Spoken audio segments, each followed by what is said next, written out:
Flex United stand, we've lost by 1-0 against Chelsea. Another loss at the Bridge. I'm here with Lewis from 100% Chelsea. Okay, I'm not going to keep bantering you off about it because you've taken enough of it from everyone over there.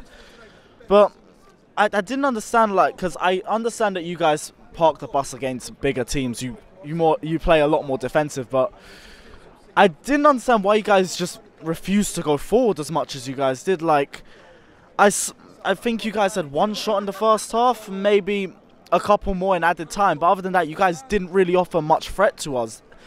And I didn't understand that because I thought we were going to be a very fragile team coming into a team very low on confidence. And N'Golo Kante coming in obviously helped us out immensely. That guy is... He made a huge difference, didn't he? The difference us playing with Kante and without Kante is like night and day. And I'm so happy he's back. I was a bit worried as well because I didn't think he was going to be at 100%. He proved he was at 100%, but again, yeah, I didn't understand why you guys didn't go out there against us as much as you usually would do. Oh, you hit the nail on the head there. I mean, you guys are playing fragile at the minute, and like the Liverpool game, I was going into that. It was the perfect time for us to put a marker down, to attack. I don't think we were as negative against Liverpool. I'll be honest. I thought we was a bit more forward thinking. In the first sort of 10-15 minutes, we did all right. But once Fabregas got his feet under the carpet and started playing, once Hazard started coming to the game, we just lost all our attack and threat. And I think you guys just wanted it more than us after that. Oh yeah, I think especially in the second half, I thought Morata's goal just gave some newfound sense of confidence to us, and we were starting to go out there, starting to take more shots.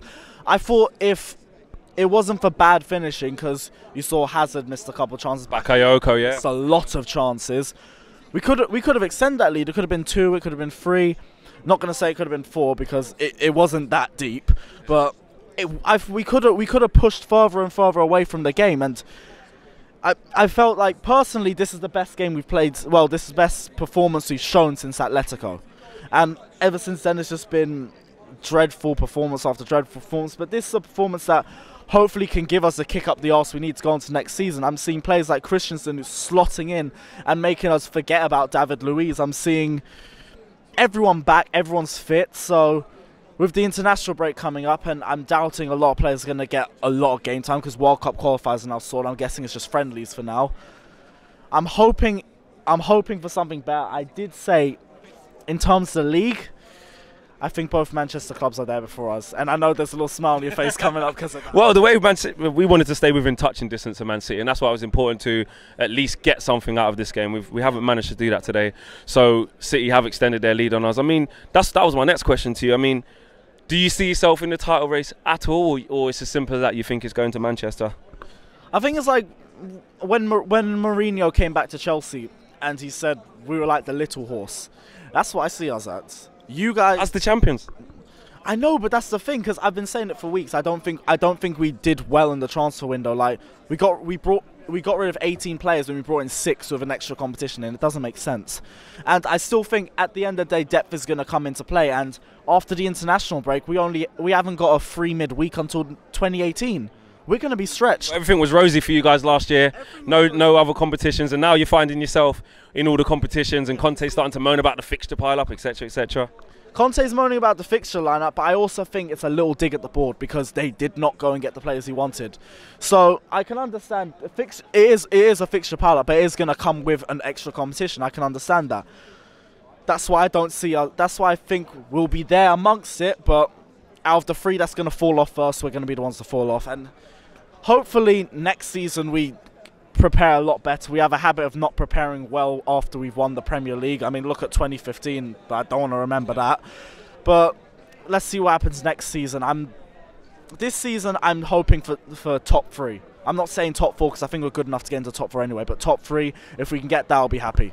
I know we're rivals, but if you can just spare a couple of minutes on Jose. Obviously, he's a legendary manager over these parts. How do you see him at Man United? Do you think that he's literally the same as he's been at Chelsea, and this is what we have to expect, him going away to the big teams, trying to get something out of it, and sometimes it's not going to work and panic station sets in? Or do you think Man United fans are being a bit too harsh on him, people who want him out? How do you see Mourinho at Man United? Well, I think he has tried to change a little bit. I think he was a lot more defensive when he was with us. but he's not moving with the big teams. When it comes to big teams, he's going to play the same. He's going to sit back. He's going to absorb pressure, try and push on a counter attack. But with you guys, because that's the thing I didn't understand. You guys, when you guys had Ferguson, you never played like that. So I was thinking, are you guys going to be accepting of that? Because you weren't accepting of Van Gaal when he was playing his style. You guys found that boring, and I was thinking, are you guys? If Mourinho doesn't deliver, you guys going to stand by him? Are you guys going to keep going on about? I think that's the key. I think if he doesn't deliver, the pressure's going to increase. I think last year, yes, there were some boring games. We didn't dispatch the teams, but he got the winning mentality back to Manchester. Arguably three trophies if you count in the Community Shield, but definitely 2. And then it was a basis to kick on to bigger and better things this year. I think football's a results-driven.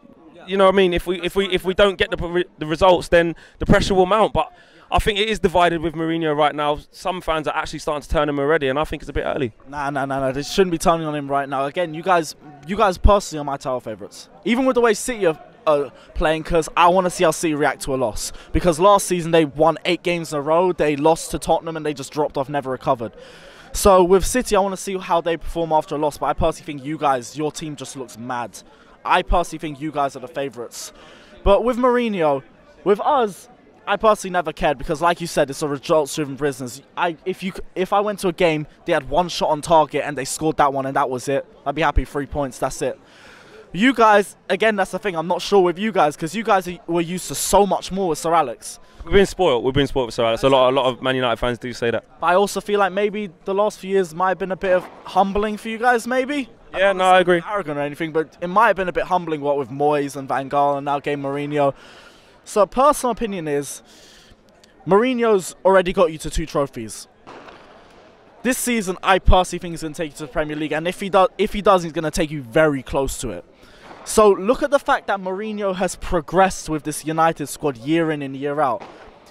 I'd say the only way to criticise Mourinho is if he doesn't win the league this season or next.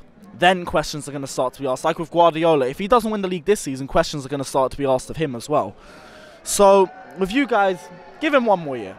1 more year, and if nothing happens then maybe start have a look here. But for right now, I think Mourinho's perfect for you guys. All right, well, Lewis, thank you very much for talking to us. I'm not going to wish you good luck for the rest of the season because I don't want you to do well, I'm going to be honest. But thanks for having and thanks for coming on. Right, wicked. Cheers.